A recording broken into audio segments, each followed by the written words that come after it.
siapkan mental untuk merasakan aniaya dari pasangan masing-masing. Siapkan kesabaran, siapkan mental, siapkan dinding sabar sebanyak-banyaknya, siapkan gudang kesabaran seluas-luasnya untuk merasakan aniaya dari istri sendiri, aniaya dari suami sendiri.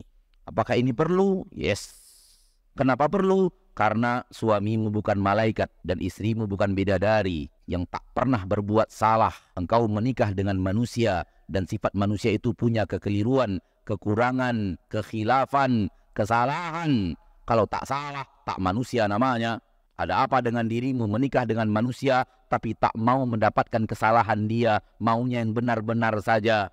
Jangan nikah sama manusia. Aniaya maksudnya bukan sengaja Anda teraniaya. Sesuatu yang dia lakukan dan Anda tidak suka. Itulah maksudnya aniaya. Salah satu aniaya yang sering terjadi adalah kita capek-capek pulang kerja, istri cuek main handphone. Enak banget. Udah capek-capek, kita ingin sampai di rumah disambut dengan minuman yang kita sukai, disambut dengan senyum manis. Manisnya wanita itu tak terlihat semata-mata di wajah, tapi manisnya wanita itu manis senyuman, manis akhlak, manis cara menyambut suami pulang, manis saat memperlakukan suami. Inilah kecantikan wanita yang sebenarnya, bukan di wajahnya. Ustadz, bagaimana caranya supaya saya tidak mendapatkan aniaya suami saya? Jawabannya ada, satu rumus. Apa itu Ustadz? Jangan nikah. Sehingga engkau tak akan mendapatkan aniaya dari suamimu. Kenapa? Suamimu tak ada. Selagi engkau masih punya suami, selagi engkau akan merasakan aniaya dari suami itu. Selagi engkau masih punya istri, selagi itu pula engkau akan mendapatkan aniaya dari istri itu. Maka mimpi engkau wahai suami, apabila engkau punya istri, dia tidak memberikan aniaya kepadamu. Mimpi. Hal yang sama, mimpi engkau wahai para istri, engkau punya suami, namun tak dapat aniaya dari suaminya. Yang enak-enak saja. Yang enak saja itu hanya ada dalam film India. Di alam nyata hampir tak berjumpa.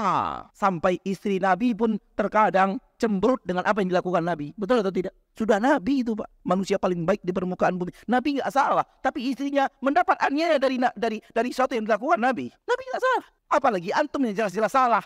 Sampai akhirnya Aisyah menepuk piring. Kemudian piring itu pecah. Makanan yang datang dari tetangga sebelah berserakan. Di depan tamu diperlakukan itu oleh Aisyah kepada Rasul kita tercinta. Karena merasa tidak nyaman dengan apa yang dilakukan Nabi kita tercinta Muhammad. Tapi itulah wanita dengan kecemburuannya. Rasul begitu terjadi. Rasul hanya berkata kepada para sahabat, gharat ummukum, ibu kalian sedang cemburu. Makanan datang dari sebelah. Selesai, sahabat pulang, dipanggil Aisyah. Bejana ganti dengan bejana, makanan ganti dengan makanan. Urusan selesai. Habis sampai situ aja udah. Begitulah akhlak Rasul kita tercinta luar biasa. Suami terbaik di permukaan bumi. Itulah dia Nabi kita tercinta Muhammad sallallahu alaihi wasallam. Maka kalau berumah tangga tak siap mendapatkan aniaya, jangan berumah tangga. Hiduplah sebatang kara, insya Allah aniaya pun tak datang. Bukan takkan datang, tak akan tak datang. Kemana kita hidup di dunia nggak dapat aniaya coba? Mau hidup di kota, lihat aniaya yang datang kepada kita. Tak mau hidup di kota, hidup sendiri di hutan, lihat aniaya dari harimau, aniaya dari kelabang, aniaya dari ular. Negeri ini negeri aniaya.